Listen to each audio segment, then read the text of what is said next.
Nakatuon sa strategic networking. Ang pagiging isang Sigma ay nagsasangkot ng pagtanggi sa konbensyonal na paniniwala na ang tagumpay ay resulta ng maraming pakikipag-ugnayan sa lipunan.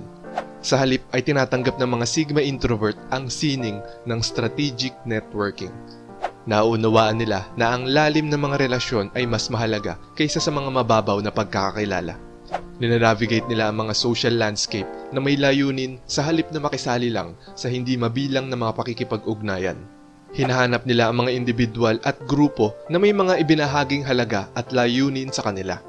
Ang strategic na diskarte na ito ang nagbibigay daan sa kanila na makabuo ng mga koneksyon na hindi lamang makabuluhan, ngunit nakakatulong din sa personal at profesional na paglago.